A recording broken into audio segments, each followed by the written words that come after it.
Hello, Dog Nation. I am Brandon Adams. This is DawgNation Daily, the daily podcast for Georgia Bulldogs fans, presented today by Breda Pest Management. We are go for two in 22, heading towards a big football weekend. And then, of course, a huge run through the entire go for two in 22 season after that. We'll talk about all of that on today's show. We're looking forward to that. A little bit of housekeeping here off the top.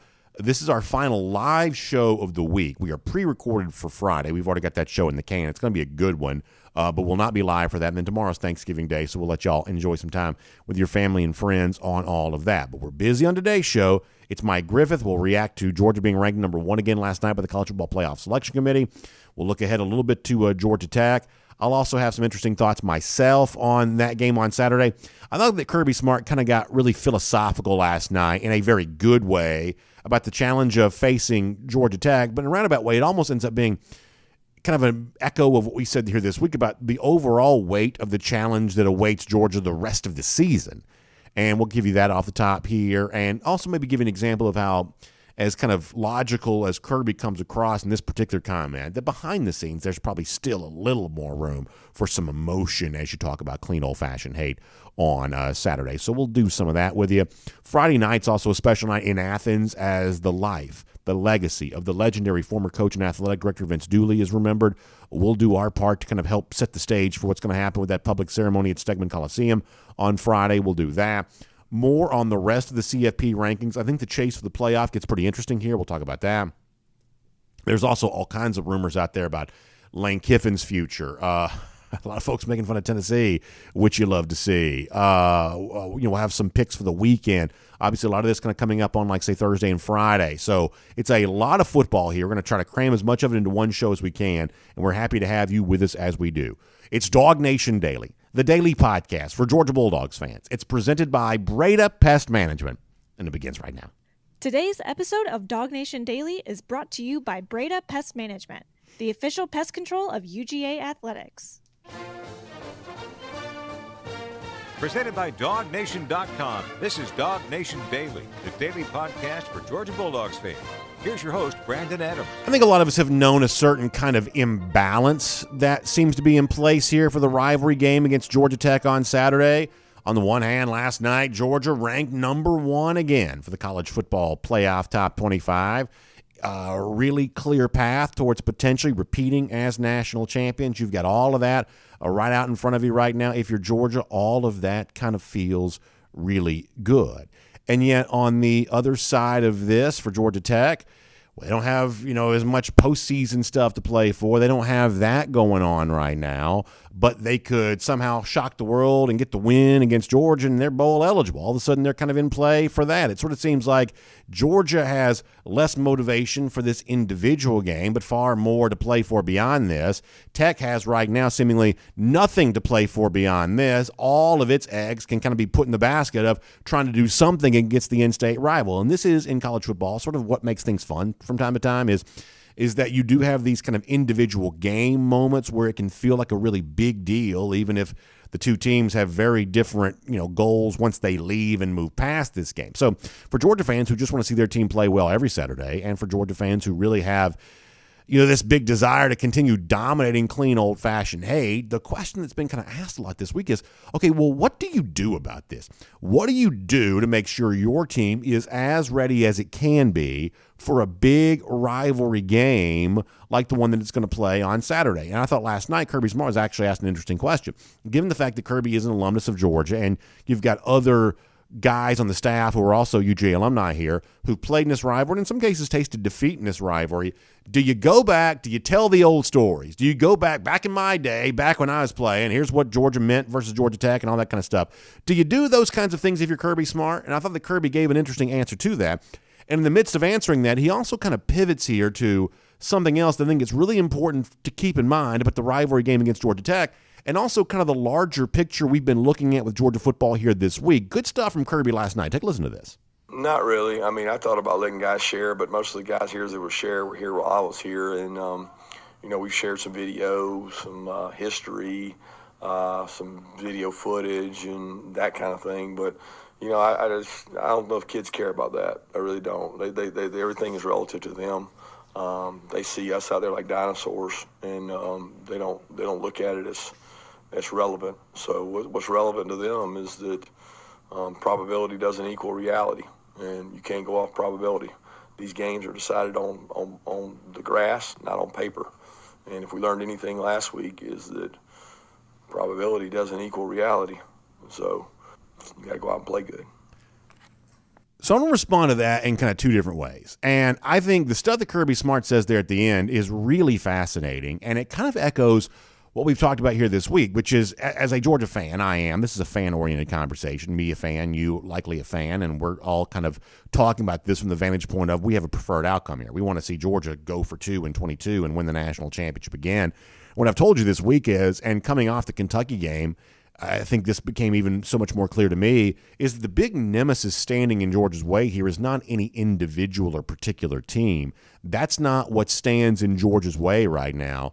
To me, the biggest obstacle that Georgia's got to clear to go back to back as national champions and go for 2 in 22 is dealing with the overall weight of having to play a 15-game schedule and run through the gauntlet of the SEC and now finish off this game in this regular season against an in-state rival and then go on to the SEC championship and then go on to the college football playoff and then go on to a national championship game after that and then finally win that game when you get there. That's just a lot that kind of adds up to Georgia. And the probability is that Georgia's going to be a pretty big favorite, certainly in this game on Saturday, and really a sizable favorite in almost every other game it will play the rest of the year, and at least a favorite over any potential opponent. But yet still, probability doesn't, as Kirby Smart says, equal reality. We're going to talk more about that in a moment, because I think it's a really interesting point. But when you hear Kirby speaking that way, this is the thing that I might imagine some UGA fans are kind of thinking and saying here a little bit. That's really logical, but is it emotional enough? And if Georgia players, as Kirby Smart says, they don't care. Like, it's almost what Kirby Smart's saying there as a former player who played here at this program, trying to get these players to care about something that happened in the 90s, that's just not an easy thing to do. That you can't get them to necessarily care about what mattered to you, 3 decades ago or however long that's been before. And I think that if you're a Georgia fan, you might hear Kirby, who clearly leans into logic, and the logic that he uses makes a lot of sense. There's certain, sort of philosophical reality that he puts on display there. And that certainly is I think, accurate. And as I said before, it's pretty sensible. But we kind of know that there's a certain amount of rivalry game success that's really kind of propelled by emotion. That's what Georgia seemed to have on its side when it played Tennessee in its most recent home game, which feels like 9 years ago, but was actually the last home game that Georgia played to begin this current month that we're in, November, that Georgia seemed to have a little bit of an emotional edge that day, maybe because they were doubted, maybe because, whatever the overall story was. But they, in addition to having the better overall team, they also seemed to have the emotional edge going into that game against Tennessee. When you hear Kirby Smart saying, players don't care about what happened back when we were playing, or, players have to ignore the odds, you're sort of left to wonder, well, gosh, is that enough emotion to match what a rivalry game requires, even if you're playing a team like Georgia Tech, which by almost any measurable characteristic doesn't belong in the same field by Georgia, same field with Georgia, but do you have the right emotional edge for a game like this? And here's what I'm going to tell you, and I'm going to kind of come back to this probably a couple times throughout the week. In fact, we've probably already been here one time before, is that there is a way in which Georgia talks about things publicly, and there's a way in which Georgia talks about things privately. And when Kirby Smart steps up to the podium and does a press conference, and he's like, hey, we're not really going back and talking about what happened back in my day when I was playing because, listen, these players don't necessarily care about that. That's not necessarily a big deal to them. It comes across as very, reasoned and logical, but not particularly emotional. And yet, anytime we've ever seen an example of one of these speeches, whether it be a pregame speech or a halftime speech or anything like that, this kind of found video, this sort of captured audio that wasn't necessarily supposed to be made public, but somehow it kind of leaked into the public, what we see behind closed doors is that there's almost always a lot more emotion in those kinds of conversations than sort of exists in the stuff that is kind of filtered through the media in a press conference situation. In fact, let me give you an example of this here for a moment. Kind of the exact opposite in terms of how players respond to Kirby than Kirby describes. Kirby would sit there and say, these players don't care about our feelings on this. These players don't care what we went through back in our day, back when we were playing. We don't even bother telling them that because that doesn't move them at all. And yet if you hear former Georgia players who've kind of come through this program, who played under Kirby Smart, they are pretty clearly aware of what matters to Kirby. They are pretty clearly aware of the kind of emotion that he brings into these rivalry games. It's one of the things I think for those of us who are Georgia fans is really fun. When you've got a former Georgia player and a Georgia grad as your head coach, he kind of views these moments from the perspective of a Georgia guy, and that's a really good thing. I'm going to give you an example here. A few years ago, I worked with Cameron Nisley. Remember him as the Georgia punter? A really good punter on the 2017 team. Came back the following year. Now, Cameron's still playing the game right now. Has had some time in the NFL. I believe he's about to play in the XFL. I believe I saw that the other day. But in 2018, he was kind of sort of working his way towards earning a spot on one of these rosters, and he did the DawgNation postgame show with us that particular year. And so going into the Georgia Tech game, and this is back when Paul Johnson was still the head coach. Let's make this clear because that's the context for this particular clip. But going into that game against Georgia Tech in 2018, Cameron Nisley, who had played on the Georgia roster the previous year, made it very clear how Kirby Smart feels about Georgia Tech, even in the clip that you just heard that kind of removes all that emotion.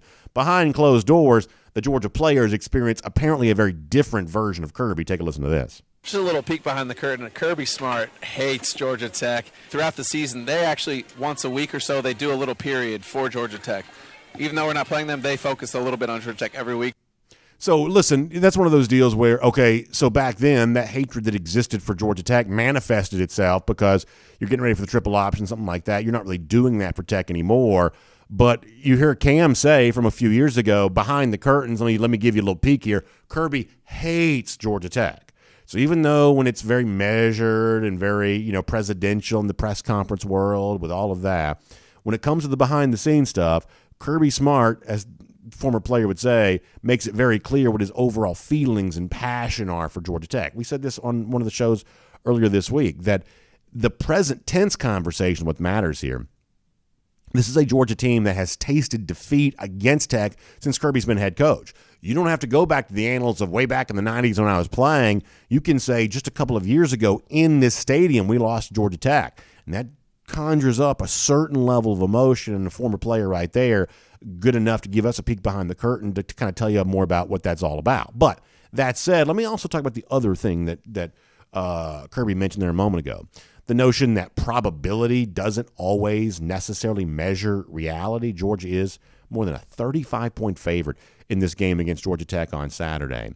And what Kirby Smart went on to also say in that press conference yesterday is, hey, go back and look at Michigan, who struggled last week with Illinois. Go back and look at Ohio State, which struggled for a good while last week against Maryland. Go back and look at Tennessee, which got embarrassed in defeat against South Carolina. Georgia didn't even meet the point spread expectation in its own win against Kentucky. Go back and look at that last week. That oftentimes these point spreads, while they are a projection and they're certainly based on the available data, they don't always completely match reality. And as Kirby would say, that Georgia can't just be comfortable assuming it's going to get an easy win against Georgia Tech just because the odds makers say that they're going to. And this sort of leads us into kind of what we've been saying about Georgia for quite some time now, that the odds are clearly on Georgia's side, but the odds themselves aren't a guarantee. Smart would say for the game against Georgia Tech, but we would say even beyond that, for the rest of the championship pursuit here for UGA, that while you've got the odds on your side, the odds of doing it all, the odds of running the table from here, the odds of going for 2 and 22 are still somewhat against you, even though you're by far and away the best team in college football right now, as the CFP Top 25 once again revealed last night. In fact, let me show you this. So ESPN has its football power index. They call it the ESPN FPI. And this is one of their analytical deals that's sort of based on efficiencies and mathematical stuff and all kinds of things that I'm not really smart enough to explain. But we assume that they're not really making this up out of nowhere. Even if I can't get out my own abacus or, a calculator or whatever else and tabulate the data the same way that they do, we assume they're not just making it completely up, that it's coming from somewhere, that their percentages are based on something. And with that in mind, I want to show you a couple of percentages here as it relates to UGA, because Kirby would say, hey, probability doesn't equal reality. And this is an example of how true that might be. That if you go to ESPN.com right now and look at their football power index projections, you see that they're currently projected 82% chance to win the SEC, according to ESPN. They have a 98.7% chance, Georgia does, to make the college football playoff. They've got a 68.4% chance of making the national championship game. And all that sounds really good. But did you know, according to ESPN's FPI, even though Georgia would be a point spread favorite over any team in the country and like a double-digit favorite over everybody but two, Did you know that Georgia's chances of winning the national championship, according to the ESPN FPI, are still just 40.1%? Now, you may say, well, gosh, how could that even be true, given the fact that Georgia's going to be such a big favorite in every game that it plays from here on out? The issue here is, while Georgia's going to be individually favored to win any game that it plays, math is kind of funny when it comes to the chances of several events happening in a repeated sequence. That's where the math kind of gets a little tricky here. And so that the overall odds still somewhat favor, according to the ESPN FPI, Georgia eventually losing to somebody and doing so in a way that harms its chances of winning the national championship. So when Kirby tells you that probability doesn't always equal reality, he could be and likely is talking about a lot more than just Georgia Tech on Saturday. That the weight of a long grind of a season is ultimately the thing that Georgia's competing with and challenged by more than any individual opponent, no matter who Georgia might play the rest of the way. The odds makers are going to favor Georgia to win that game. But when it comes to being asked to win a regular season finale, win an SEC championship, win a national semifinal, win a national championship game, when you start adding the probability up of all those things occurring, that is still a big ask for this UGA team. So it is quite a ride that we're about to go on, with a regular season finale against Georgia Tech on Saturday, and then a big run through Go for 2 and 22 season after that. Georgia with the best chance of anybody to win the national championship, but nothing is guaranteed. It's going to be a fascinating run here as Georgia tries to truly make it happen and take home its second consecutive national championship. My name is Brandon Adams, and this is DawgNation Daily, the daily podcast for Georgia Bulldogs fans. We're presented today by Breda Pest Management. We're happy to have you with us, no matter how you get to us today, live on video, 10 a.m., Facebook, YouTube, Twitter, Twitch. We start at 9:45 on our DawgNation.com and DawgNation app. And, of course, Radio Noon, Athens Sports Radio 960 The Ref. This is our last day on the radio this week there. No show there Thursday. And on Friday, we'll take a day off from the radio there as well, but be back on Monday again. We'll have podcast on Friday, just no radio on Friday. We're trying to make sure everybody kind of understands all of that. And, of course, the podcast platforms, Apple, Spotify, DawgNation.com, all kinds of ways to connect with our program. We just really appreciate you doing that, and we appreciate our friends at Breda Pest Management for making it all possible. You know, Breda Pest Management is the official pest control provider of UGA Athletics. That means when you're going to one of these UGA athletic venues like Sanford Stadium this upcoming Saturday, you know that building is protected from termites and all those other bugs and critters that could be invading by our friends at Breda Pest Management. When you look down there on that football field on Saturday, you're going to see a surface big enough to hold 1 million termites. Now think about this for a moment. If there's room for that many termites on a football field, how many of those silent destroyers could also be getting into your house right now and doing damage to your wood, potentially thousands of dollars worth of damage? You know that. Georgia is a state in which termites are just a fact of life, that you've got to have the proper defense for it. You probably already know that. That's why you've got some termite company. But it could be one of these fly-by-night companies that's raising your rate each and every year and doesn't quite have the resources to be leveraged the way that Breda Pest Management is able to do, because when you do business with the official pest control provider of UGA Athletics, when you do business with a longtime friend of ours here at DawgNation Daily there as well, you're doing business with a company that's been in business since the 1970s, more than 100 employees, doing great work and using their resources to be leveraged for your benefit. That means saving you money. When you switch and save with Breda Pest Management, you're going to put more money in your pocket right away. So kick that old company to the curb. Get with Breda Pest Management right now. Find them online, bredapest.com. That's BREDA, bredapest.com. We're happy to have them bringing DawgNation Daily to us here today. So I told you, today's our last live show of the week. We're obviously doing this live on video right now and kind of distributing the normal format on podcast and everything else. We'll have a show on Friday, but we did pre-record that. It's a really good show.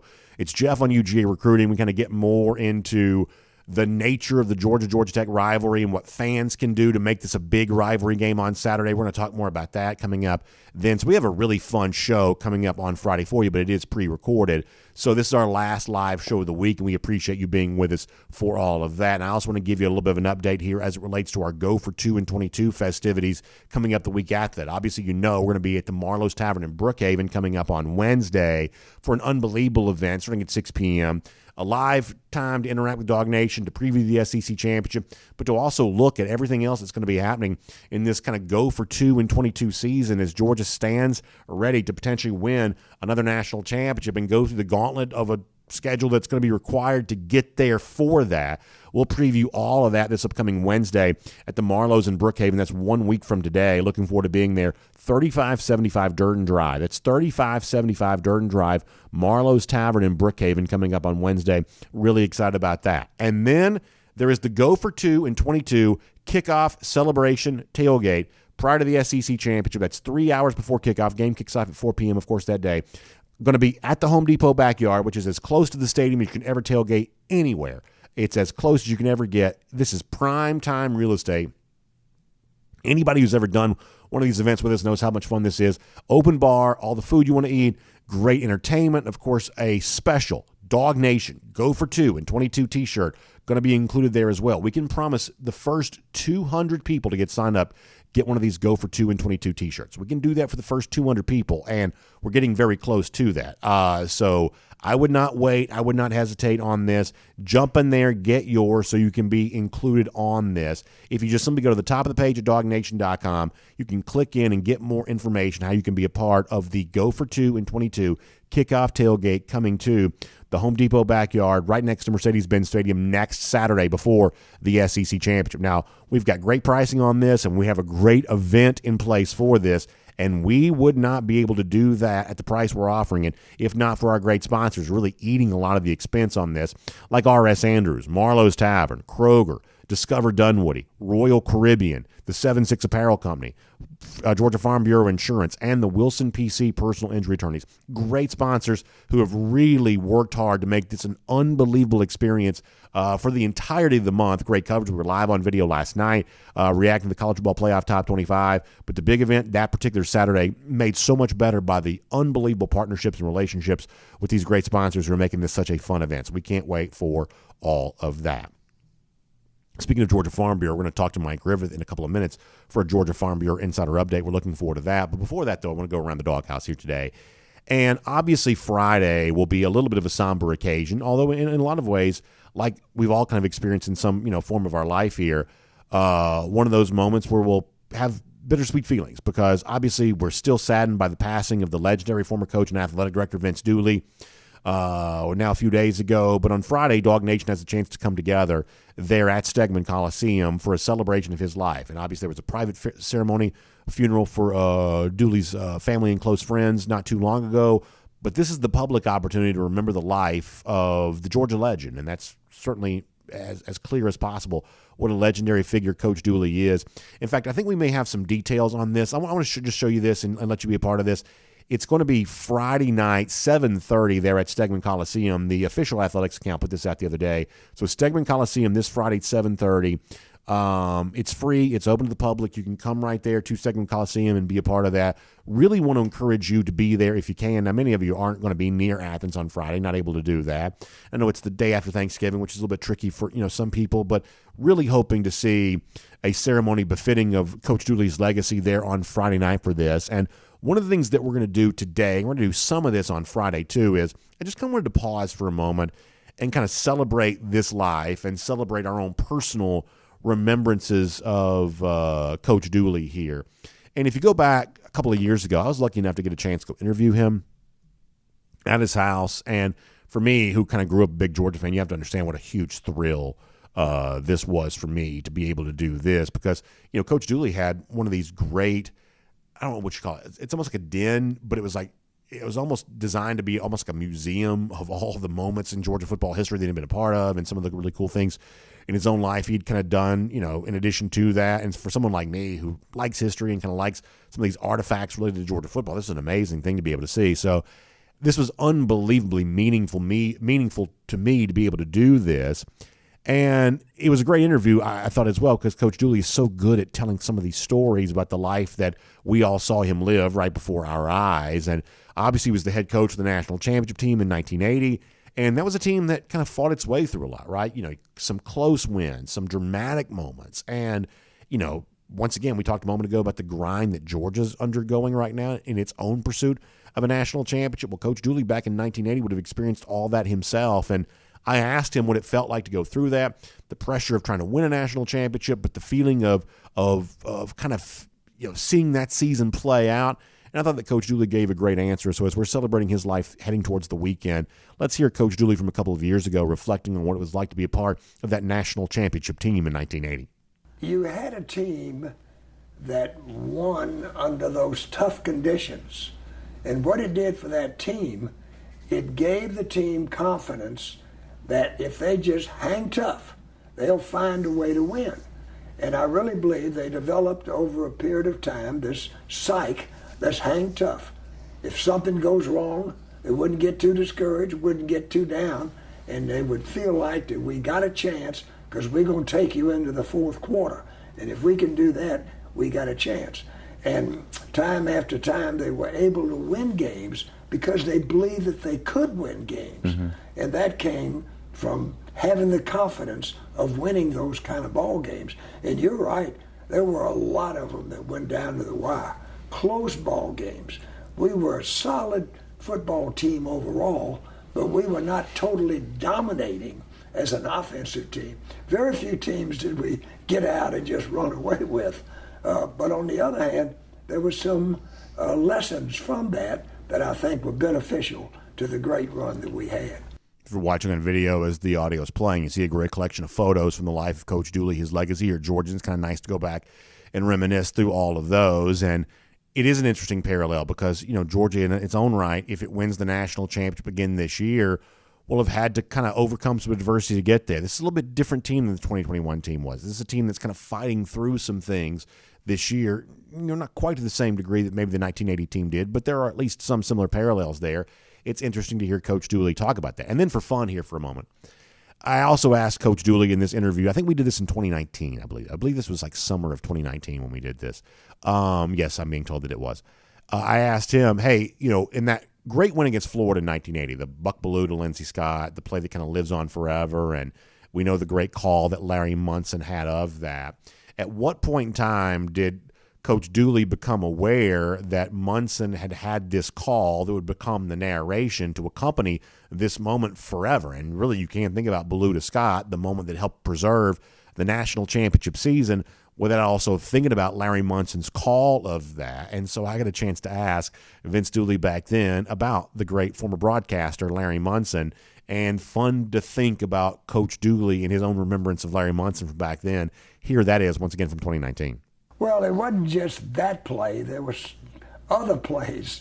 There was the drive against Kentucky and the field goal right at the end, and him hollering. He got so excited with his team. I used to tell people, I'm glad I didn't have to listen to him. He would drive me crazy. But he would, on the field goal, he said, yeah.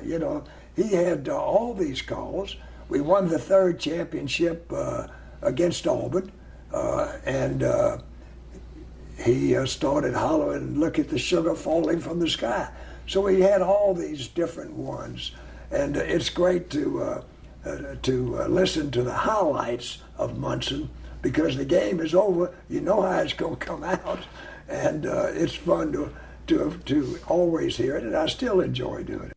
I love to think about that and to hear Coach Dooley talking about Larry Munson, another beloved figure from Georgia's past. It's so poignant, so meaningful, and obviously a lot of these kinds of stories will be a big part of that public ceremony coming up on Friday. So I wanted to kind of pause here for a moment here and reflect on the life of Coach Dooley. We're going to do some of this again on Friday there as well, but clearly an important moment on Friday night as he is honored during that public ceremony. We certainly hope a lot of you get a chance to attend there. So it's DawgNation Daily. We're presented by Breda Pest Management here today. We are going to kind of get pretty heavy into the College Football Playoff Top 25 here before the show is done. We'll also have some picks for the upcoming weekend's worth of games here, but there was interesting movement below Georgia last night, and I guess some of it is controversial to some. For me, though, ultimately, it kind of only ends up being about probably two really worthy talking points from the CFP Top 25 last night. We'll kind of get more into that in a moment. We'll do some of this with Mike here for right now.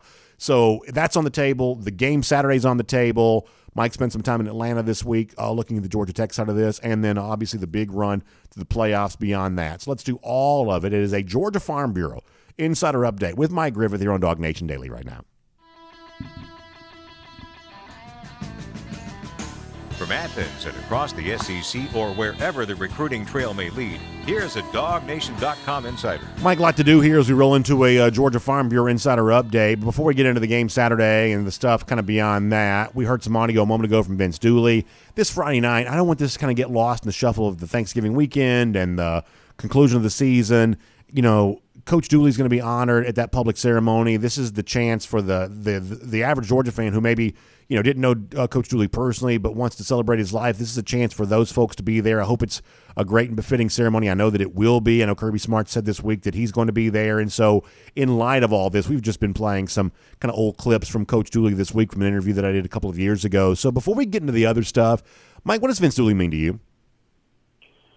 Well, I mean, I think that, the University of Georgia is synonymous with Vince Dooley. I think when I think about the school's personality and, just kind of the class, even as an outsider, when I covered other schools and I'd come to the University of Georgia, there was just a certain image and personality that was associated with Vince Dooley. So, Brandon, I do think that the Vince Dooley ceremony on Friday night is going to be extremely well attended. I know there's going to be a lot of several players coming into town.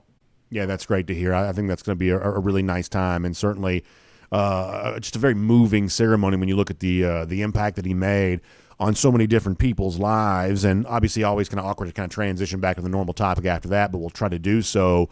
Last night, Georgia, no surprise, ranked number 1 again by the College Football Playoff Selection Committee, but I guess, Mike, I'm curious of your sort of overall feelings about what's happening underneath Georgia, around Georgia, with this latest CFP Top 25 that came out yesterday. Well, I don't think there were any surprises. Obviously Georgia's in control of their own destiny, but I think the winner of the Michigan-Ohio State game is 2. I think TCU controls their destiny, obviously maybe 3. I think USC controls their destiny 4 because Michigan-Ohio State will get shuffled out of the top 4. To me, the question is Clemson, and if Clemson has any mobility, they're a one-loss team, and the committee loves these conference championship games. I think that's what we know, having watched Georgia get locked out in 2018 when they were one of the 4 best teams by an Oklahoma team that was down 28-0 to Alabama in 16 minutes. So I think some people are still getting used to this and trying to understand how this all works. But we know in the end that those conference champions trump all, truly. That's why an LSU upset would be a disaster for the college football playoff. And I've been asked about it, and I just don't even want to go there. It's like global warming. I don't even want to talk about it. Maybe it'll happen in 100 years. Oh, LSU is not going to beat Georgia. So I'm just going to ignore that scenario, Brandon. We're not going to talk about it. It's unrealistic. It doesn't matter. We don't need to play this what if Georgia loses to LSU scenario. The only danger you have, and this is another Haley's common occurrence, is if somehow Georgia Tech were to get Georgia to stumble in some rainstorm and Stetson Bennett interceptions and fumbles. That is the only chance that Georgia doesn't make the playoff, and I think that is, again, that's a 1 in a million thing. So I say make your reservation for Los Angeles right now. Save on your plane tickets because they're already approaching $1,000. We're talking about this last night. I think there's a chance that, depending on how you think the Michigan-Ohio State game is going to play out, would obviously kind of aid this. There's a chance that LSU is the best team that Georgia plays the rest of the year. That's fair.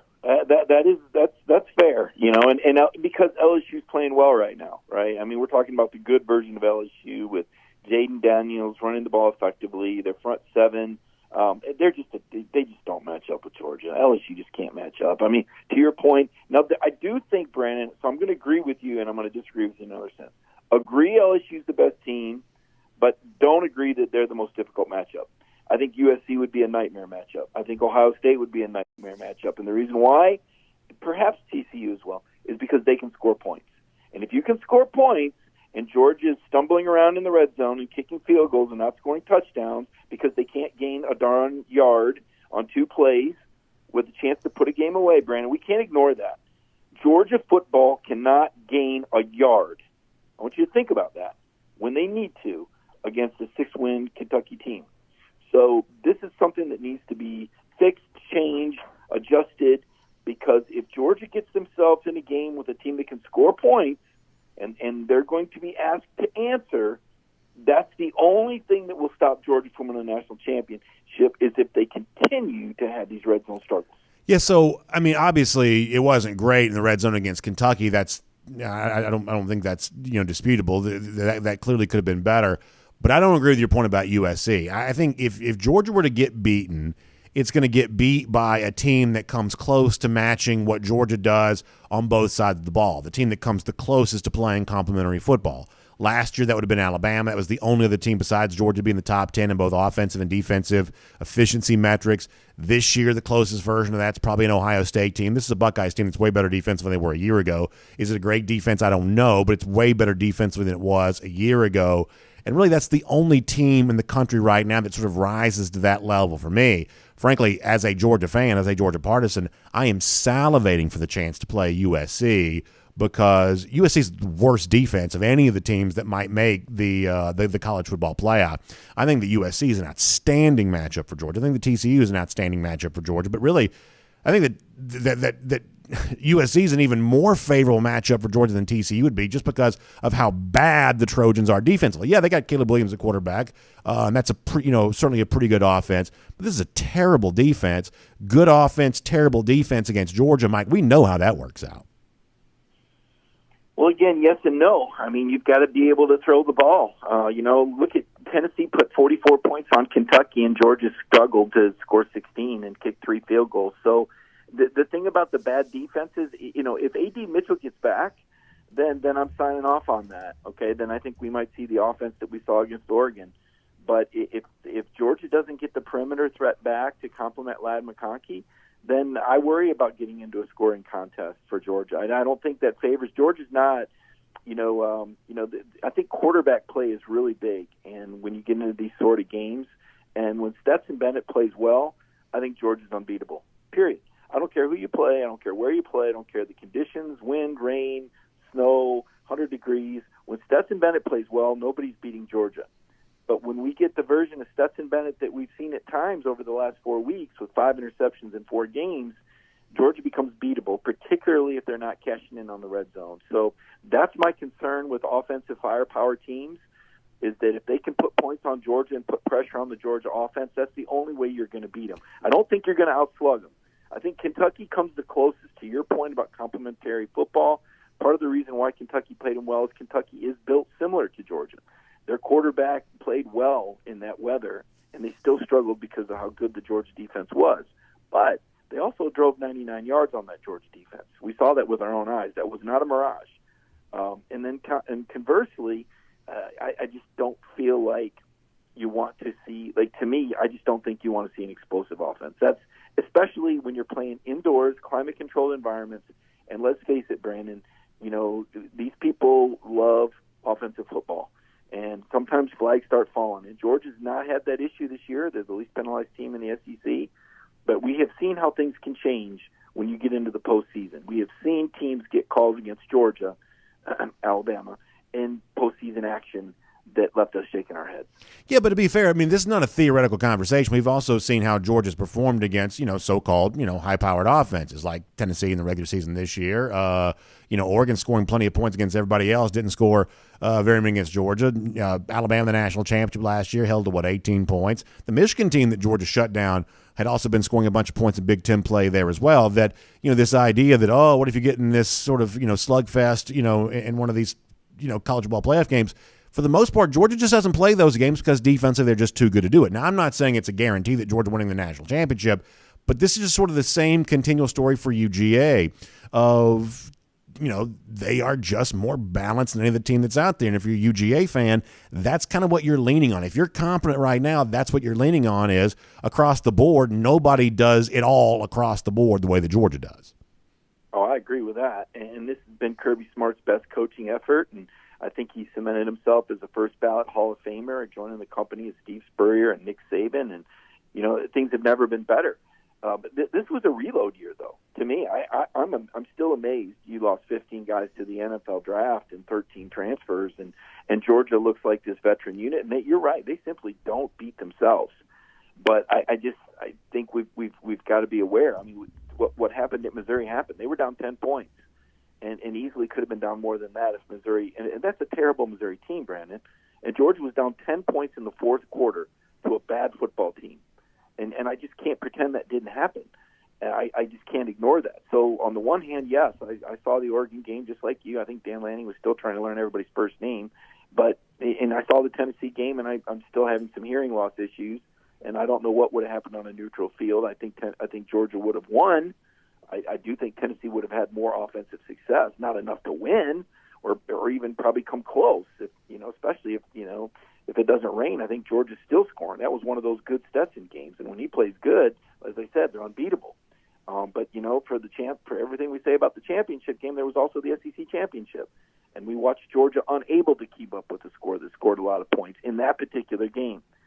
This year's defense is not as talented as last year's, but I do think that this year's team has shown more resiliency. I think it's got more intangibles. I think Stetson is much better than he was a year ago. I have a lot more trust in Stetson Bennett than I did a year ago. He makes better throws. He makes better decisions for the most part. Still an occasional bad throw here and there.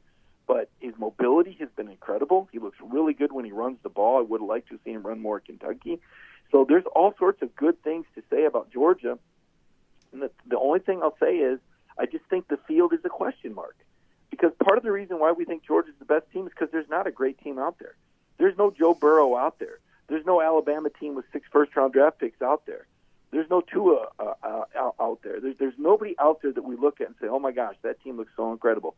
I mean, Ohio State struggled against Maryland. Michigan's off. They're still Michigan at the end of the day. Last year's team was a joke. They were a bunch of pretenders. They're still a joke and a bunch of pretenders. They wouldn't have a chance in hell against Georgia. Michigan would not have a chance. They won't even make. If they lose, they won't make the playoff. Ohio State is explosive, and yes, they're better, but they don't have the receivers like they had last year. And for all we're talking about TCU, this team has been so up and down. I don't know what to expect week to week. Go back and look at their last game against Kansas State. It was like 2 completely different games. And you pointed out USC's issues on defense.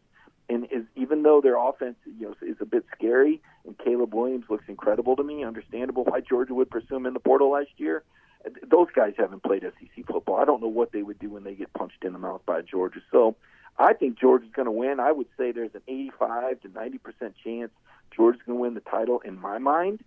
But I'm just saying I think there's some teams out there with a puncher's chance. First things first, they got to get through this Georgia Tech game without any injuries or problems, as we saw a couple years ago with Swift getting that shoulder injured and Pickens getting thrown out. They just need to navigate this game because I think Georgia Tech's got that stinger back.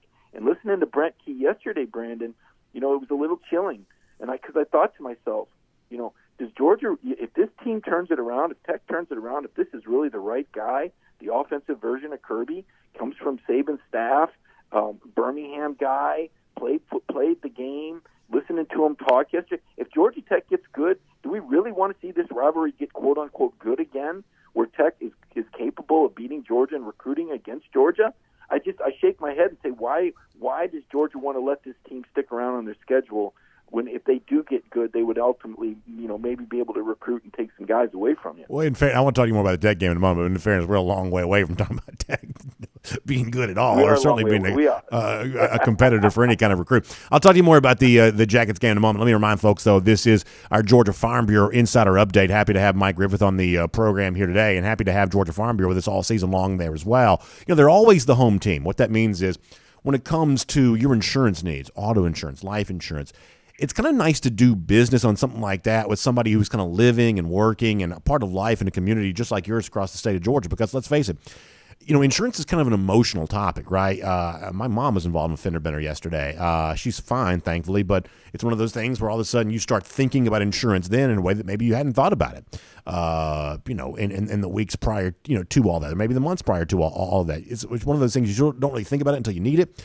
But when you need it, you want to make sure you got a friendly person on the other side of that phone call, whether it be the claims adjuster or the agent or whatever else, that can really kind of just make that process for you go smooth in the moment when you do need something, because something that you couldn't have predicted has happened to you. That is what our friends at Georgia Farm Bureau are all about in communities just like yours across Georgia. So for your life, for your home insurance, for your auto insurance, for things like that, our friends at Georgia Farm Bureau are there for you. So why don't you check them out online, gfbinsurance.com. That's gfbinsurance.com. You need the home insurance. You need the auto insurance.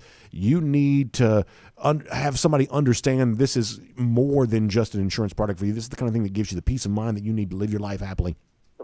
That is what is our friends at Georgia Farm Bureau are all about. Find them online at gfbinsurance.com for more on that. gfbinsurance.com. All right, Mike, so let's talk about the Georgia Tech game here for a moment.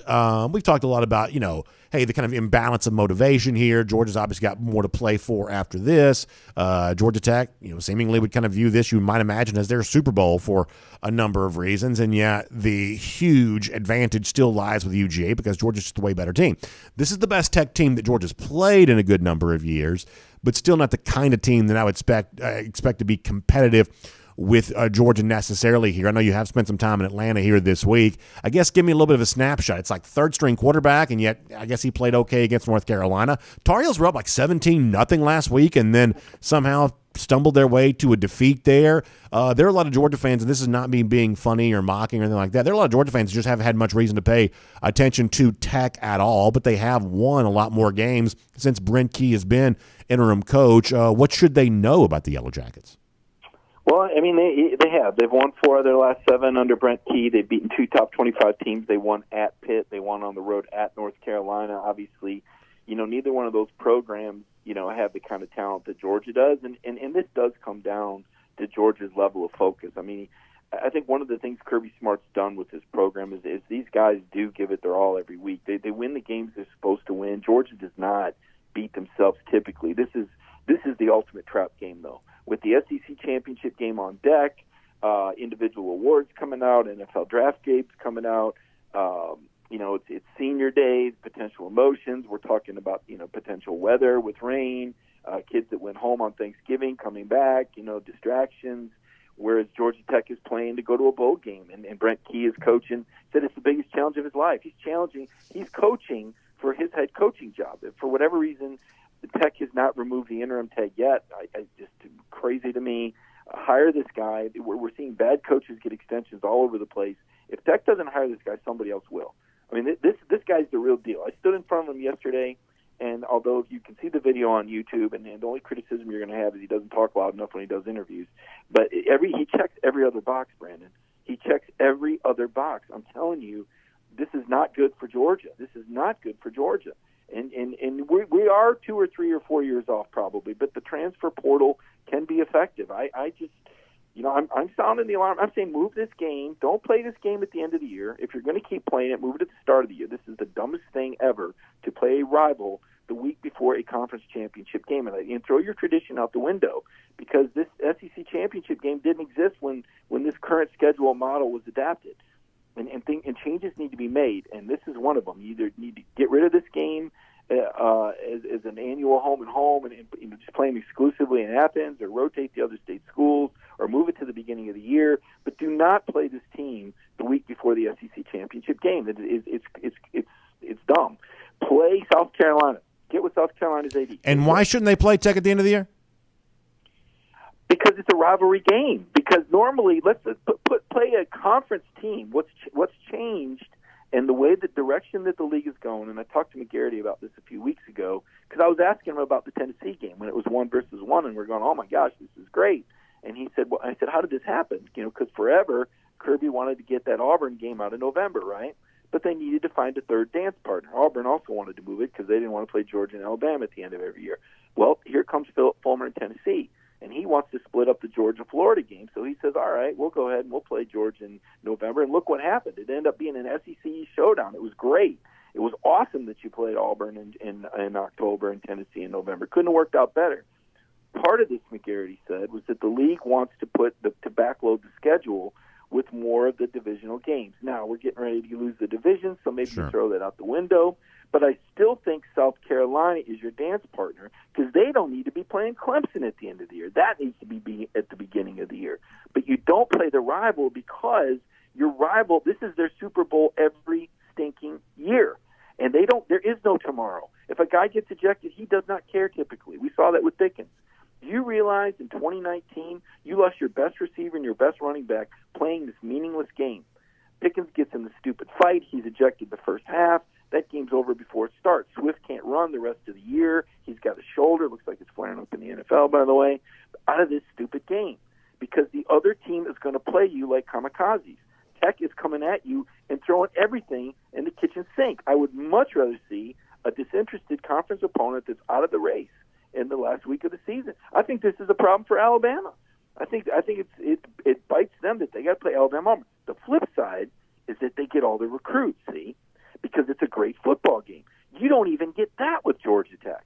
Nobody wants to come to this game. This is the game everybody gives the tickets away to, Brandon. Sure. Why would recruits want to come? Well, yeah, it's not typically a great atmosphere. I was just making sure that you weren't saying stop playing Tech at the end of the season because Brent Key is somehow building some sort of behemoth at Tech. I just thought for a minute you might be saying. I just want to make sure we weren't going out that way because I think that might lead to some confusion with some people. Fair enough. I do think he's going to make them good and respectable. And I do think he's going to get the job, and I think he'll be around a minute. All right, well, Mike, you're going to be around a minute too, so hope you have a great Thanksgiving. We'll see you in Athens on Saturday, and thanks for being here as part of a Georgia Farm Bureau Insider Update. Thanks, Brandon.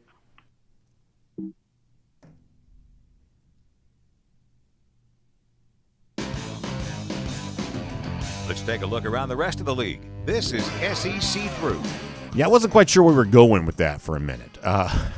That was a lot more praise for Brent Key than I sort of expected to get, but I guess nonetheless. There is a league rule, by the way, that you do have to play the week before the SEC championship. You got to play somebody.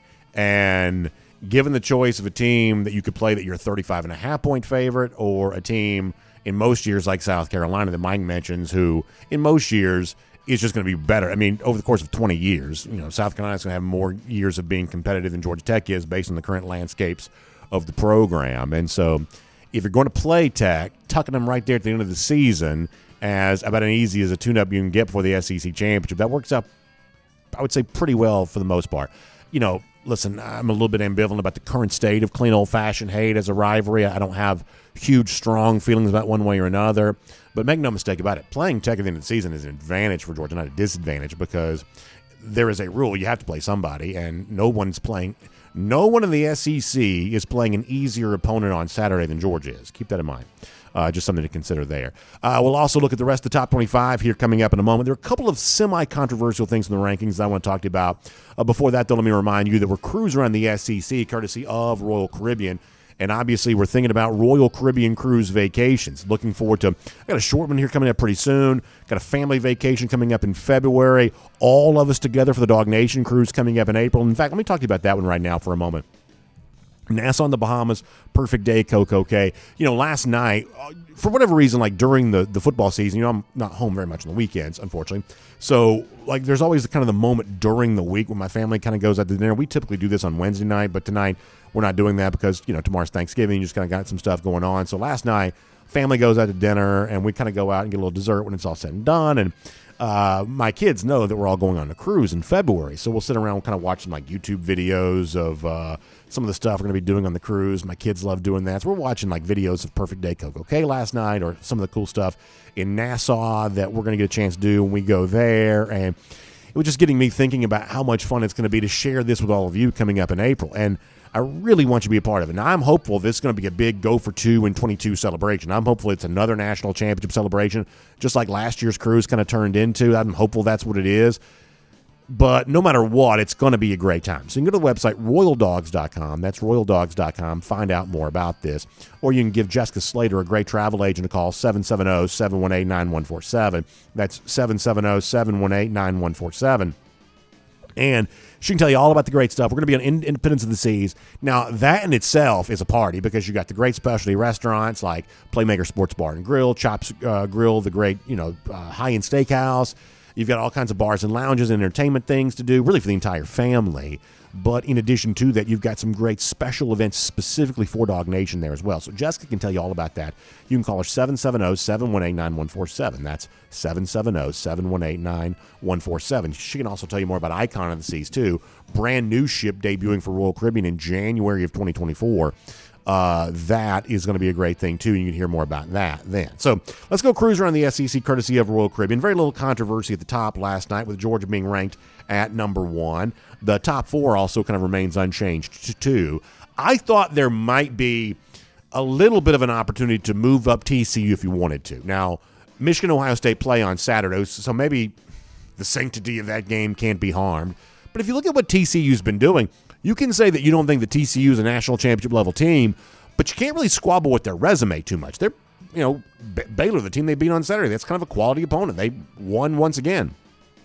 Given the fact that both Michigan and Ohio State struggled, if you ever wanted to consider moving up TCU, last night was a chance to do that. The committee didn't want to do that. Maybe not a surprise, but it's one of the thoughts that I had. Look at LSU right there at number 5 here on this list. This was controversial to some people because it's a 2-loss team right now, and it kind of, in the minds of some, sort of reeks as SEC bias. But here's the thing you got to understand. USC ranked just below LSU right now.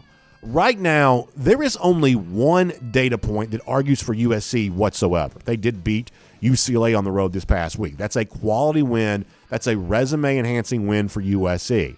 But beyond that, they've got nothing. The only the ranked team they've beaten is Oregon State, and frankly, they struggled that day to beat the Beavers of Oregon State. So if USC keeps winning, you're talking about a win against Notre Dame this upcoming Saturday and a Pac-12 championship game against a quality opponent. At that point in time, the USC resume would be far different than it is right now, and I think at that point in time, if USC were to keep winning, I don't think you have much to worry about in terms of them moving up. But the real issue is, can the Trojans actually win these next two games? That's the real issue. But if they do, their resume is fine. But right now, they don't have the kind of resume to be ranked ahead of LSU. Now, people will say, well, LSU's already lost twice. Yeah, but if you're going to punish them for the 2 losses, then you're essentially incentivizing playing a weak schedule. That's what you're doing if you're doing that, because LSU lost week 1 to Florida State. I thought LSU played terrible in that game. But let's say they didn't play Florida State. Let's say they played McNeese State. Well, now they've got 1 loss, and is that a better LSU team if they only have 1 loss? Of course it's not. Of course it's not. You want to incentivize playing tough games, so therefore in this situation, you're going to be more interested in who LSU has beaten. Teams like Ole Miss, certainly teams like Alabama. You're going to be more interested in who LSU has beaten than opposed to kind of who it's lost to here for now. Now, when it's all said and done, the committee eventually, by the time it's all said and done, they basically just count losses. That's how they determine who makes the college football playoff. The final rankings kind of go more into what your record is, 0s and 1s. They like to see that in the loss column. But for now, the LSU resume is better than the USC resume. But if USC continues to win, the USC resume will be improved. And so this is a little bit of a moot hypothetical conversation right now, because USC doesn't look now the way it will look if it kind of goes through the rest of the season unbeaten. Can I see this here again for a moment too? Because the other thing that was somewhat controversial is people say, well, what about Alabama at number 7? Is Alabama still alive for the college football playoff? And I think it's hard to say never on anything. But if you did watch the ESPN show last night, they did throw a good bit of water on the notion of Alabama still being alive for the playoff as a 2-loss team. And the point they made is the only remaining data point Alabama is going to have is a game this Saturday against an Auburn team with an interim coach. It's like 5-6 coming into the game. That's not much of a resume booster opportunity for Alabama. And you say, well, how can they be ranked ahead of Clemson right now at number 8?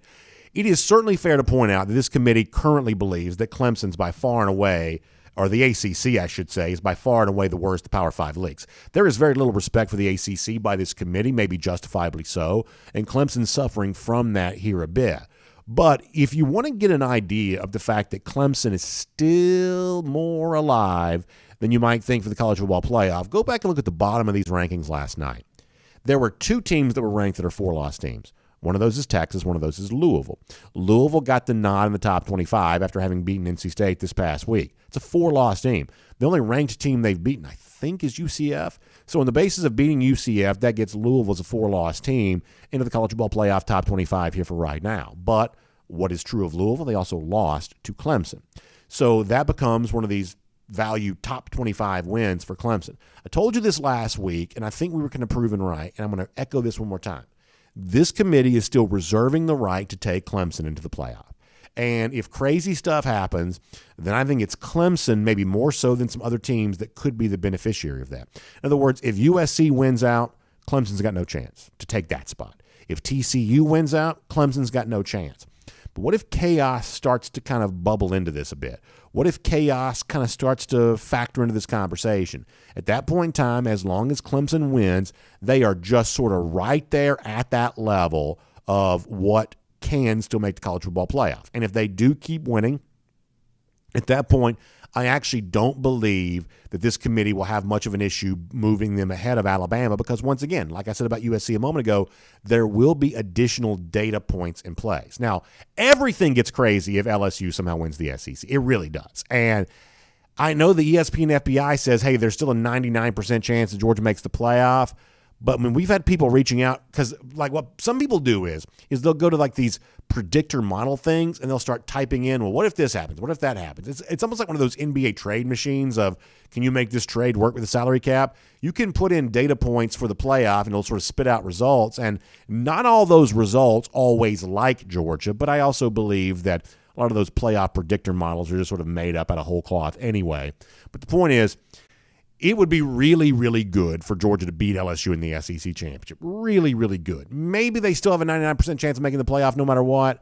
But as someone like me who's a little more risk-averse in life, it'd be very, very good for Georgia to beat LSU and be 13-0, play the semifinal game in Atlanta, and be on the mission to go for 2-22 beyond that. I will point out, though, that if you're thinking about worst-case scenario here, what if Georgia did suffer a loss at some point in time? Teams that Georgia has beaten badly, Oregon and Tennessee, are both still in the top 10. Oregon coming in at number 9, Vols coming in at number 10. So as it stands right now, Georgia, for its resume, has 2 top 10 wins in basically what you're going to call blowout fashion here. Now, right now, Georgia doesn't need a resume, but if you ever did need one, the presence of Oregon, the presence of Tennessee, kind of a part of that. Now, I have heard some Vols fans saying, well, how come Tennessee's ranked behind Alabama when Tennessee beat Alabama? Here's my response to that.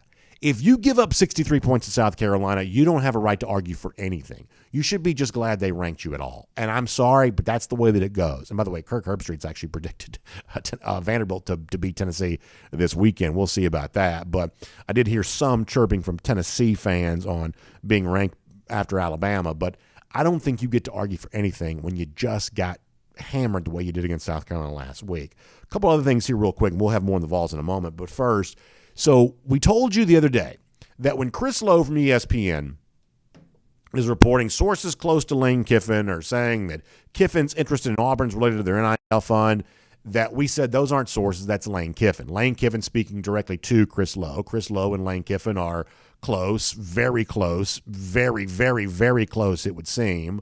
And once again, lo and behold, Chris Lowe's got another story up at ESPN.com. Once again, sources close to Lane Kiffin, who apparently has told Ole Miss players that he has not yet accepted the Auburn job. But that's the operative word there being it hasn't happened yet.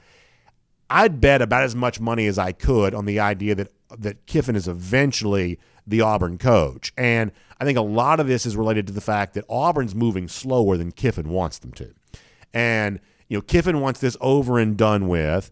Auburn wants to focus on its Iron Bowl game. They don't want to obscure the Iron Bowl game just because, there is still something to be said for on-field competition. And I just think that Auburn's moved a little slower on this than Kiffin wants, but eventually Kiffin is going to be the Auburn coach, which makes for a crazy scenario for the Egg Bowl on Thursday, and frankly, in a roundabout way, kind of a crazy scenario for the Iron Bowl on Saturday.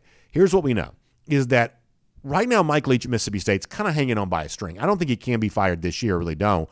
But it's the struggles in rivalry games like Ole Miss that ultimately cause him a problem. Well, guess what? Even with that in place, it would not surprise me at all. I know Ole Miss played awful last week against Arkansas, and you sort of have this, kind of senioritis version of a coach right now that seems to be losing a lot of games. Hugh Freeze at Liberty, Lane Kiffin last week. You seem to be seeing a good bit of that right now.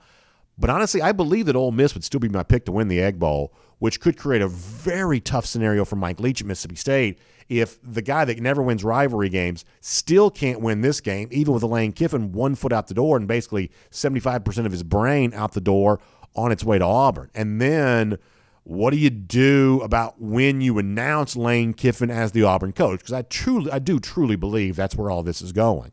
And by the way, what does Cadillac Williams feel about all of this? He's done pretty well. He's done better than was. 2-1 on the field, 3-0 against the spread. This is not an Alabama team that's exactly a world beater right now. How crazy is it going to be, Cadillac, knowing that he's literally playing with house money? He's not getting the Auburn job. He's, final game as head coach.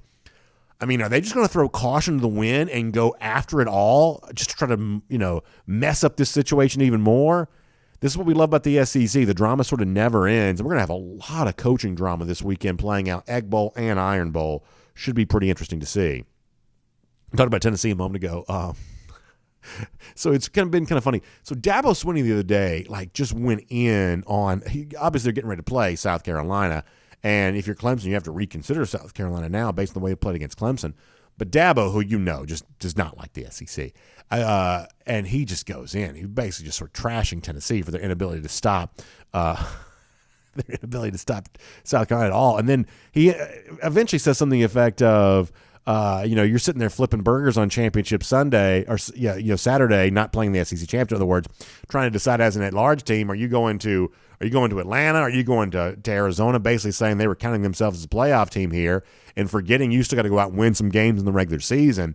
And it seems like that was sort of the case. You had a Tennessee player basically admitting they may have looked past South Carolina, which is a horrible thing to have said right now. You had Steve Spurrier who came out and kind of dropped his zinger of, after it's all said and done, Tennessee may be right back in the Citrus Bowl, where he used to joke and say that's where they would typically go. It's not called the Citrus Bowl anymore, but that may be, kind of where they are here. It's I don't think it's called the Citrus Bowl anymore. But the point is they may be right back there once again. So the mockery of Tennessee continues after their embarrassing loss to South Carolina on Saturday. Then I'll also mention this. Former 5-star running back in a battle that George was a part of in a big way a couple of years ago, Trey Sanders, has now entered his name in the transfer portal at Alabama. He has been hurt a lot. This is not one of those things he's just been hurt, and he's had a hard time finding the field. And honestly, I think this is what the transfer portal is supposed to be for. I don't know why. I don't know if it's just bad luck because of injury or something else, but it has just not worked for Sanders at Alabama, and so now he's going to transfer. You say, well, what about Georgia? Because that's a guy that Georgia once recruited. Honestly, I think that's water under the bridge by now. I think that Trey Sanders is probably looking at a little bit different kind of program right now, if I had to guess. A different level of program possibly, but a former elite recruit coming out of high school in a major league recruiting battle when Alabama won it, and it just never quite worked out on the field there for Trey Sanders. So Sanders into the transfer portal, and y'all don't forget this. Right there after that SEC championship next week, transfer portal is wide open, and it is going to be crazier than anything's ever been. You've got Mark Stoops talking about players already on his roster being pursued. Eli Drinkwitz has talked about that there as well. This is going to be open, wild, chaotic, free agency type stuff. And I don't know if it's good or not, but it's going to be dramatic, and that's coming. And I guess the Trey Sanders story here, one of the first big dominoes to fall on that, will make that cruising around the SEC here courtesy of Royal Caribbean. Also, even though it's the weekend, don't forget, we're still getting ready to make our picks for the weekend on Go With The Flow on Friday, the DawgNation video channels. The point spreads we use for that come from our friends at MyBookie. And by the way, you get a chance to get your own action down on picks here this week. Go to MyBookie, find them online. Just use the browser, type in MyBookie. Then when you get to MyBookie, use the promo code DawgNation. Take advantage of a big deposit bonus. You put in $400, they'll put in $400. They're essentially going to double your initial deposit up to $1,000. So busy football weekend. Thanksgiving, Black Friday, all throughout the weekend. Make it fun for you by having some action down in the games. Use our friends MyBookie to do that. Use the promo code DawgNation for the big deposit bonus, and you can get in on all of that. Our friends at MyBookie today, but you got to use the promo code DawgNation to get the big bonus. Now, let me preview the games we're going to be picking as a part of Go With The Flow on Friday. All of these rivalry games with playoff implications. Tech at Georgia, the number is 35.5 right now. Let me see if I can kind of succinctly give you my opinion on this. 35.5 is a gigantic point spread. It's a gigantic point spread.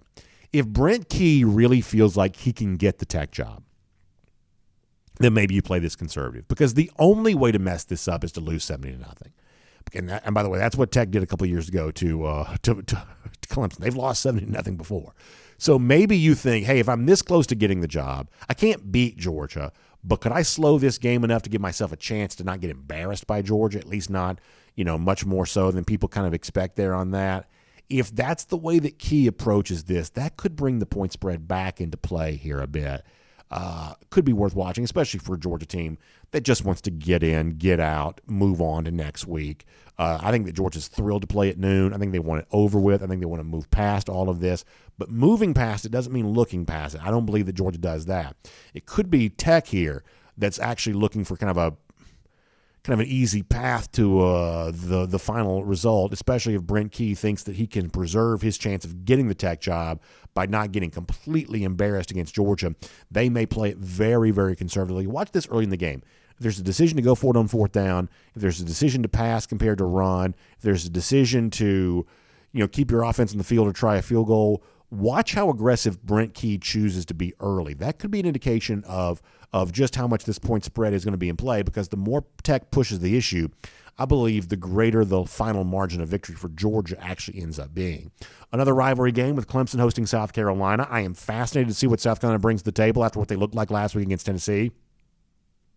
My assumption here, staring at a 15-point spread at Clemson, is this is a little too much to go on the road to a hated rival like this after having the game of your life at home the previous week. I don't like the Gamecocks in this spot, but I also did not like them against Tennessee, and I was proven miserably wrong on that. So do with that what you will. Alabama's a very big favorite against Auburn. The number is 22, and this is one of those things where we sort of know Cadillac Williams is not going to get the Auburn job, so therefore maybe he kind of, as I said before, as an interim coach, maybe he does go out there and play loose. Maybe he's got nothing to lose. Maybe he does take chances and go for it on fourth down and push the issue here and try to see if his team can make the play that actually gives him a chance to winning. Losing close doesn't do Cadillac Williams any good right now. This is win or bust for him. Well, the more you go for the win, the more you bring bust into play here. Bama's back at home again. That's the place they've played better. They've been awful on the road. There hasn't been much to recommend about Alabama as of late, but I do kind of like them in this spot here, minus the 22 points, the reason I just mentioned. I think point spread could be a factor for Ohio State and Michigan. I believe that Ohio State wins the game at home, but this could be one of those things, that half point, number 7.5 right now at my bookie, that half point could loom large here.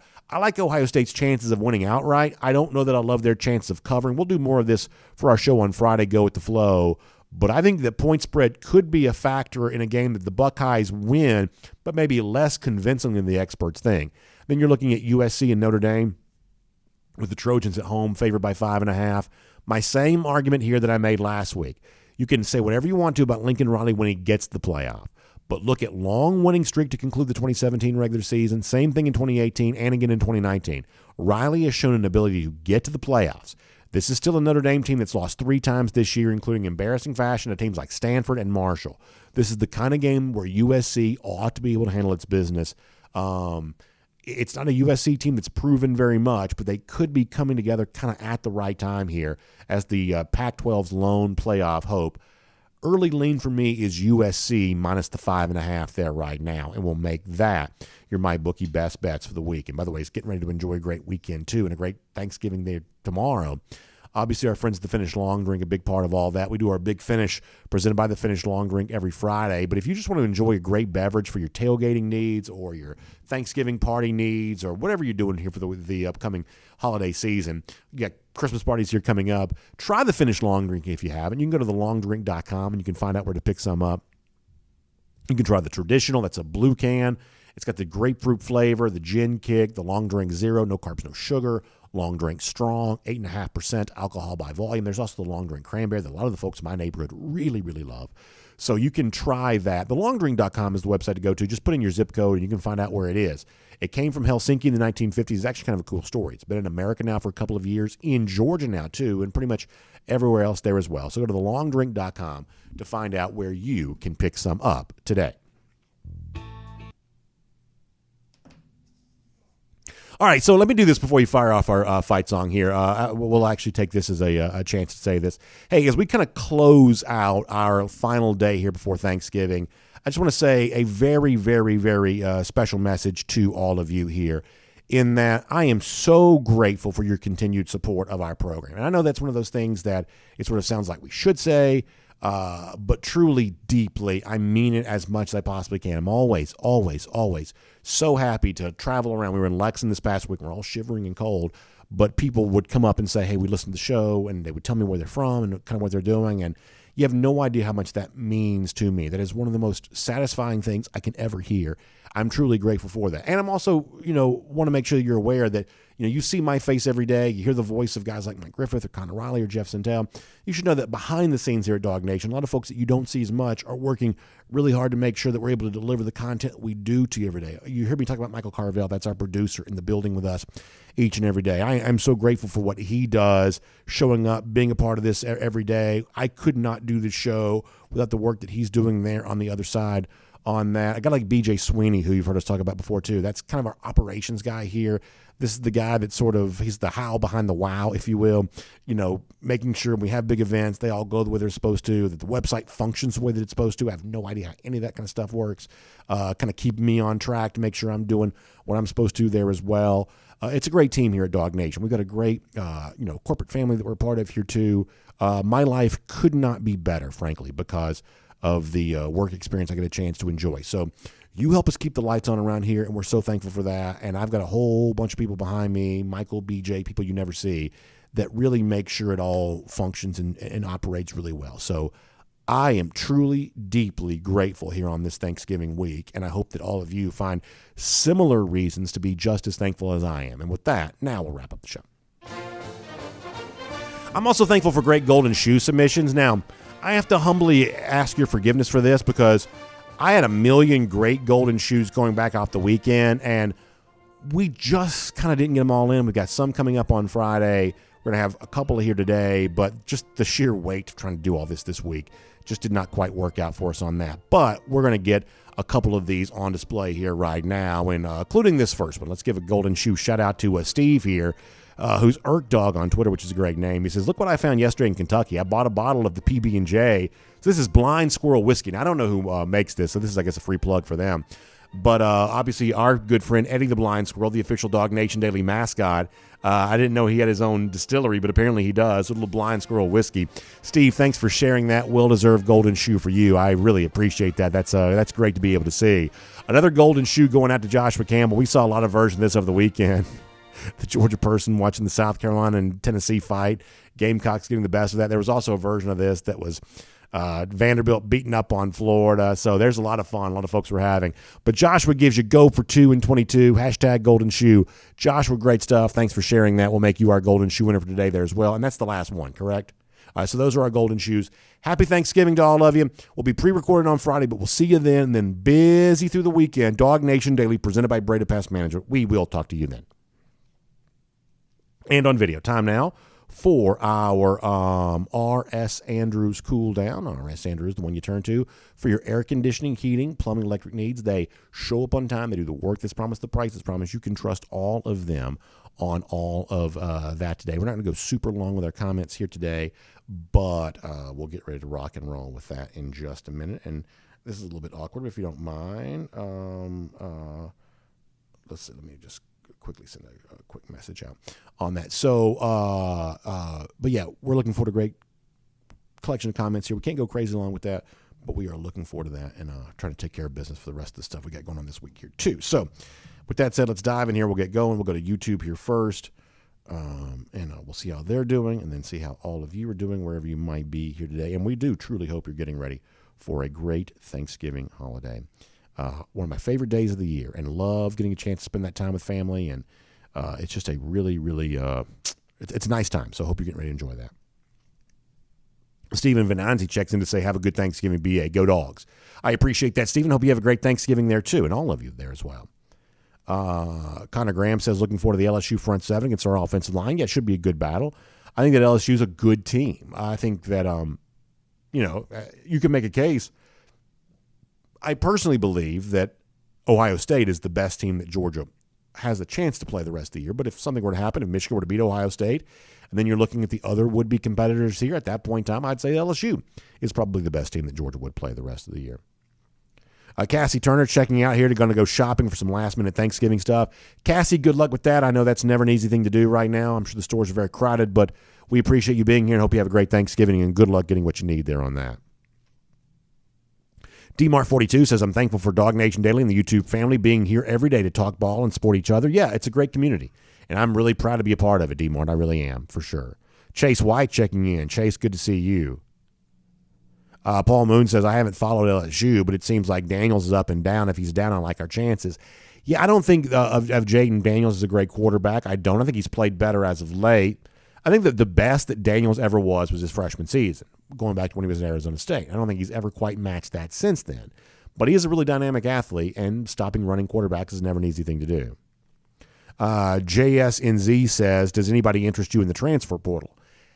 I would imagine so. And here's what I'm going to tell you, is that there's a very good chance that a player we haven't heard of is actually going to be the kind of player that Georgia might consider. Now, there may be some famous names too, but like the other day, there was some online chatter about so-and-so wide receiver from Charlotte, for instance. I have no idea who that guy is. But we see this all the time, where a player ends up at a place like Charlotte for whatever reason. That's a bad coach. They fired, I shouldn't say bad coach, but it's a failed regime. He was fired this year. Charlotte, one of the worst programs in all the FBS. But that doesn't mean you can't have good players at a team like that just could play so much better if they were in a different situation. So I'm not telling you, this Charlotte wide receiver that some people on the internet have been talking about, that's who Georgia should go after. But there are examples of that. Jake Gaines was a little bit like that. Gaines came to Georgia when UAB folded its program. Now, UAB's back playing football again, but when it folded its program, all those players became displaced, and Gaines came here and absolutely proved worthy of being on this roster. Jake Gaines was a good player at Georgia. And so that's a guy that I wouldn't have known who Jake Gaines was before he got here, but he was at a place like UAB and had some experience, and then he came here to Georgia and made the most of his opportunity. So you got two different kinds of transfers here. You got, you may have the big name that you remember from recruiting, and Georgia may chase after that guy.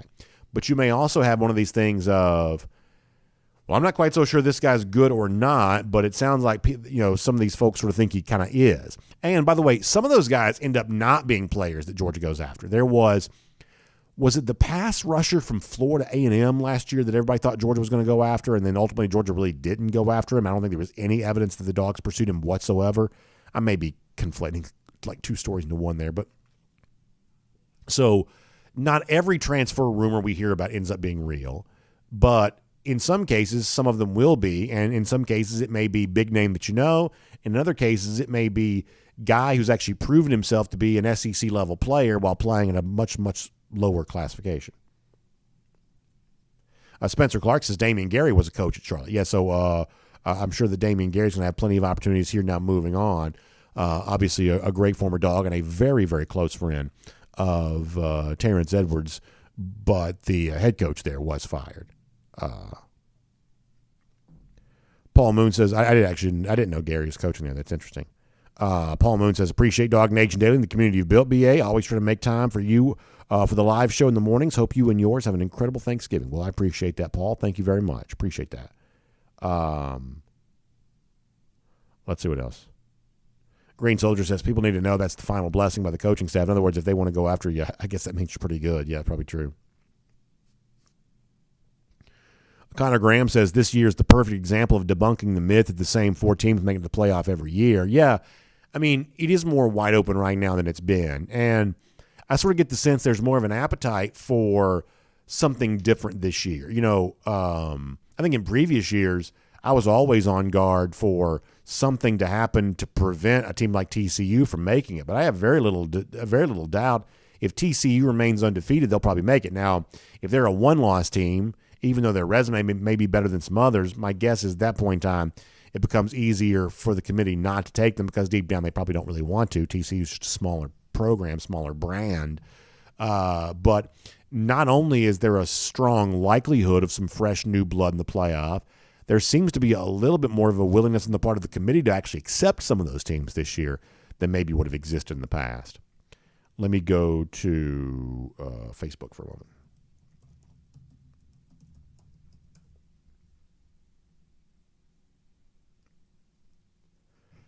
All right, let's see what else.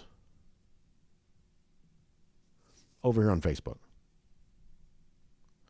Daniel Aldridge says, thanks, BA. Happy Thanksgiving to you and your family and all Dog Nation. Daniel, to you as well. Hope you have a great Thanksgiving. I really do. Sandy Price also says, happy Thanksgiving to you and your family. Appreciate that. Ken Holcomb. Now, Matt Breda watches a lot, so he may be watching right now. Kent Holcomb says we need to talk to Breda Pest Management about getting a troll spray for the comment section. That's pretty funny.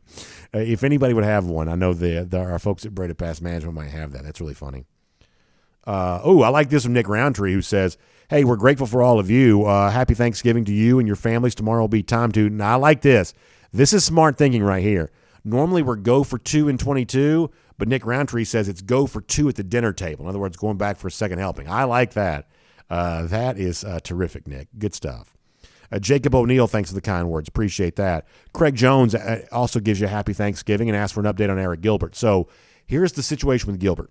So Kirby was asked about Gilbert last night again, and Kirby basically said that what we've kind of been hearing, but maybe more clearly stated this time, that right now they're trying to help Gilbert, be as far as like his being a student, being a man, but this is kind of acknowledging by Kirby, this is far more than just football right now, that Eric Gilbert's still dealing with a lot, that he's going through some personal turmoil here that's making playing difficult for him. And I don't really see a lot of evidence that's going to change wildly anytime soon. And I know he had the touchdown and 2 catches total in the Vanderbilt game, but that's a home game. And you can dress basically as many people as you want to there that day. And I think they wanted to give him a little bit of a maybe a incentive or a reward for what he has been trying to do. But if you notice the Kentucky travel roster on Saturday, and Connor Riley always does such a good job with this with the pregame blog of he'll put that 70-man travel roster for Georgia, what oftentimes ends up being about 69 because Nolan Smith typically goes too, even though he's not playing. So Eric did not go to Kentucky. Now, he had traveled to Mississippi State the week before that, and he had traveled to the Florida game, which was the most recent kind of travel game prior to that. So there have been 2 instances of Gilbert being on the 70-man travel roster recently, MSU in Florida, after he did not travel to South Carolina or Missouri. Now, what does it mean that he was traveling and now he's not? I don't know. That could be about as much of anything of, hey, taking somebody else we think we might want to use. Because the truth is, I don't have the 70-man roster memorized. I can't, just off the top of my head say his spot was taken by so-and-so. I'm sure Connor could tell you, but I can't tell you that off the top of my head necessarily. But it didn't, like I do, like when you're doing the dog walk video, like I can't roll call as the guys are walking by, but some guys you just sort of notice. And I had noticed Gilbert walk by during the Mississippi State game, so I'd seen him there, but did not see him against Kentucky, and lo and behold, he really wasn't there. So the point here is that after having traveled to the 2 most recent trips prior to that, did not travel this past Saturday. So I don't know if that represents a setback or represents just a logistical issue where Georgia needed the travel spot to go to somebody else. I'm not sure. But Kirby did acknowledge last night that Gilbert's still dealing with some pretty significant issues that are about far more than just football here right now. Let's see what else. What's going on here? Jonathan Moore says he'd like to see Eric Gilbert score a touchdown against LSU. Yeah, that'd be a great thing to see. And obviously we'd be really rooting for Gilbert on that. But I don't know that's in the cards here right now based on the current situation. Bob Williams says half the top 25 shouldn't be in the playoff. That's what's going to happen in the 12-team playoff. So I get that, Bob, and I do think that your opinion reflects what a lot of people feel like, and maybe it's even the majority of people. It's certainly close to the majority, possibly. But let me give you a different thing to think about here for a moment. So when you look at the top 25 overall, like who's to say that we really know? I mean, we have this assumption, well, so-and-so is better than so-and-so, but we really know that for sure, and I'm going to make this be kind of a personal thing for a moment. Don't you think that Georgia in 2018 was probably better than teams like Oklahoma or Notre Dame that got into the playoff that year? And maybe the same thing would be true in 2019 as well. Certainly in 2018 it was definitely true. It may have been true in 2019 too. And I remember in 2020 even, which was the year which Georgia had the least argument for making the playoff, even on ESPN when that playoff announcement came out, Kirk Herbstreit was still kind of arguing for Georgia of hey, if you put the playoff right now based on who's playing the best right now, that Georgia would be one of those teams. So my point here is that it's easy to say, well, common opinion all agrees who the 4 best teams are, and therefore the next 8 have no business being a part of the playoff. But y'all, we're wrong all the time. I'm wrong all the time. And so I am in favor of a playoff that doesn't rely on human beings making the picks quite as much. And right now, with 4 spots to go for the playoff, we're giving a lot of power to human beings who are very easily swayed and are kind of illogical from week to week, year to year. And I think that's a flawed system. So for me, the 12-team playoff, I would say the number one benefit of it is that now when we get to the semifinals, we're going to have additional security to make us maybe believe that the 4 teams are in there are truly the 4 best teams, because they'll have had to earn their way to that. Because if you like college basketball, maybe you don't, but if you do, think about the Final Four in college basketball. Those are teams that have had to win a field of 64 round, a round of 32, a Sweet 16, an Elite 8, and now they're in the Final Four. That's 4 big victories they've had to earn to get to the Final Four. So if you like college basketball, by the time you're looking at a Final Four team, you're looking at a pretty battle-tested team. Whereas sometimes in college football, to be selected to be a part of the Final Four, you're not always looking at a team that's proven itself quite as much. So I'm not telling you that that makes my opinion right, but that is what my opinion is that I like making a national champion have to prove it just a little bit more. Now, in a year like this, when it seems like Georgia's so much better than everybody else, well, that seems maybe unfair. But most years aren't like this. Most years, you're kind of gifting a playoff spot to so-and-so just because they have an undefeated record or just because they're a one-loss conference champion from some, what I might call, watered-down Power 5 league. I mean, think about Clemson here for a moment. And Clemson's done plenty. They've beaten Alabama a couple of times. They've clearly earned some respect over the course of years. But there are also some times in which Clemson's made the playoff on the heels of having beaten nobody. So now they get to beat 2 teams, and all of a sudden they're national champion. I wouldn't mind saying, hey, beat that 3rd team. Give me one more big win against at least a quality opponent. Now if you're a top 4 seed, you can still only have to beat 2. But in a lot of years, you're saying, hey, give me that 3rd data point here. And I think that kind of makes for something pretty interesting. And I'll also tell you this. The chance to host a playoff game in Sanford Stadium, which could happen in some future year, that's about as much fun as anything I can imagine. So I get your argument. I think a lot of people agree with you, but that's my counter-argument for it. Senior Dog 54 says, I'm not sure if rival games mean as much to kids, possibly because teams recruit nationally. You bring in portal players from all over the country who are not familiar with the rivalries they are now a part of. Yeah, I think the trick here is making the players believe that it's a rivalry for them. You're right. And Kirby Smart, I believe, is right when he says, hey, you can't get these current players to be motivated by something that happened in the 90s. The same way when I was a kid, I wouldn't have been motivated by something that happened in, the 1970s, I guess. That would have been like the equivalent of that. That something that happened in the 1970s was of no interest to me whatsoever. Maybe it's more like 1960s, I guess, maybe. That I just was not going to view that as relevant when I was young, and these players are, kind of the same way when it comes to stuff that also happened before they were born. I guess that's probably part of it.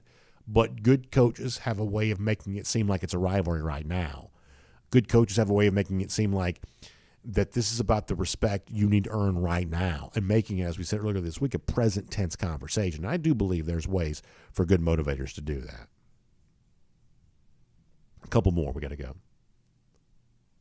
Scott Harris says, take some well-deserved time off the national title run. BA, happy Thanksgiving. Go for 2-22. Appreciate that. We are going to have a little bit of a weird schedule after the SEC championship, and this is true regardless of the result there. And it's not an ideal time to have some pre-recorded shows, but it is going to be the scenario that we're facing. So we will have a little bit of time here coming up, which I'm excited about, but at the same time, logistically, it's going to be a little bit tricky. Bob Zamblin checking in to say happy, blessed Thanksgiving to everyone. Bob, we appreciate that. Let me get the rest of your comment here. Bobby also asked, do I think the USC would be a good match? I think of all the potential playoff teams, the easiest team for Georgia to beat is USC. I do. Easier than TCU, easier than Michigan or Ohio State, easier than Clemson. I think the easiest team that Georgia would possibly have is USC. And based on the current power ratings that are out there, and if you really want to care about this, you can actually search this and kind of do your own research. You can get, like sometimes you'll see like projected point spreads, which as Kirby Smart said, hey, probability doesn't always reflect reality. I get that. But if you want to kind of play around with like how, so-and-so is perceived, you can kind of do your own research on this. There are some publicly available power ratings. Like USC is commonly found outside the top 15 in a lot of these publicly available power ratings, in some cases maybe not outside the top 20, there's a chance that Georgia's a 20-point favorite over USC. And as I said before, as Kirby told us, probability does not reflect reality. Anything can happen in college football. But Georgia would be a bigger favorite over USC than any other team that it's competing with for the college football playoff right now. Unless USC goes on some big run here and the perception of them quickly changes. But even with wins, I'm not quite so sure how much the more analytically minded folks are likely to change. Georgia would be, in excess of 2 touchdowns for sure as a favorite against USC. Thank you, Bob, for the kind words. Appreciate that. Senior Dog 54 mentioning Luther Burden at Missouri. Yeah, you never know, I guess. That is certainly one that I'd be interested in if there was ever a second chance at that. Double Dog 1990 says, is the Tech game really a rivalry game anymore? Yeah, I'm pretty ambivalent about the Georgia Tech game, overall. I mean, if you've got to play somebody the week before the SEC championship, playing a team as a 35.5-point favorite is probably a pretty big advantage. But like I'm very passionate about, obviously the Georgia-Florida rivalry. You hear me talk about that all the time. The Deep South's oldest rivalry, very passionate about that. I'm a traditionalist in general. I don't really have that strong of feelings about Georgia Tech as rivalry. I just don't. Now, back in the late 90s, early 2000s, it meant a lot more back then because Tech was good enough to win. And I know they, won a couple times in this century too, of course. But Tech doesn't talk about Georgia. I mean, here's the thing. It's there's not a Tech. We have troll, trash talking people all the time. Have we heard from any Tech fan all week long? Maybe y'all have seen stuff in the comment section I haven't seen. Tech people don't talk about Georgia. So, I mean, to me, it's the responsibility of the little brother to make something a rivalry, and the Tech people just kind of don't really do that. Let's see what else. Final comments. We got to go. Jonathan Moore says 3 games this season at Mercedes-Benz Stadium would be insane. Not even fair. I love it. Yeah, that's one of those diabolical things that could really work out well for Georgia. And I'm just telling you, it almost makes me nervous how well this is setting up for UGA. As silly as that sounds, this is and I've used this analogy before. You ever play basketball and somebody throws you the ball and you realize you were wide open, and it's almost harder to hit a wide open jumper than it is anything else because you have more time to think about what you're doing. I'm just telling you right now, this is as clear a path as it can ever be. And even with that, ESPN FPI only puts the chances at 40% that Georgia actually wins the national championship. But man, oh man, this path looks good right now. It looks good right now. Barry Watkins says, nope to me, all LSU. I'm not sure what that's in response to. Maybe I should know that, but I'm not sure what that's in response to. I guess something I said a moment ago. Final comments here. Courtney Michelle says, I hope Bama and Clemson do not go all the way. I would give Clemson still a shot of making the playoff. I think they certainly could. The way I've been saying it lately is I think the committee is reserving the right to still take Clemson in certain circumstances. I really don't believe Alabama has much of a chance to make the playoff unless there is just a bizarre level of craziness. I think that Alabama's presence right now in the top 7 is making, in a roundabout way, it's making the teams ranked ahead of Alabama look good because these teams are ranked ahead of Alabama. They must be really good. So it's kind of giving a little bit of a relevance to the conversation, but ultimately I really don't believe Alabama has much chance to make the playoff. But you got to have some sort of drama coming from somewhere. Courtney Michelle, appreciate you being a part of the show. Thank you so much. Let's see what else. Jay Shipe's wondering about bowl game opt-outs. Oh, my gosh. I'm so thankful that Georgia does not have to be a part of that kind of conversation right now, for sure. All right, we got to go. Eugene Wallace gives you happy Thanksgiving. Go for 2 and 22. Great way to end it. Y'all have a great day. Enjoy your Thanksgiving. We'll see you back here for a show on Friday, pre-recorded, but live all day Saturday for the regular game day stuff. We'll look forward to doing that with you then. It is R.S. Andrews Cool Down. Find R.S. Andrews online, rsandrews.com for your air conditioning, heating, plumbing, electric needs. Water heater, you got a bunch of folks staying over. Those plumbing issues kind of facing that strain. Well, don't forget, in many cases, R.S. Andrews can replace it for you the same day, but you can find them online at rsandrews.com for that. All right, y'all have a great day. Enjoy your Thanksgiving. We'll see you back here Friday, pre-recorded, then live on Saturday for game day, and then go for 2 and 22 after that. Have a great weekend. Have a great everything else. We'll talk to you Friday. DawgNation Daily, presented by Breda Pest Management. We'll see you then, everybody.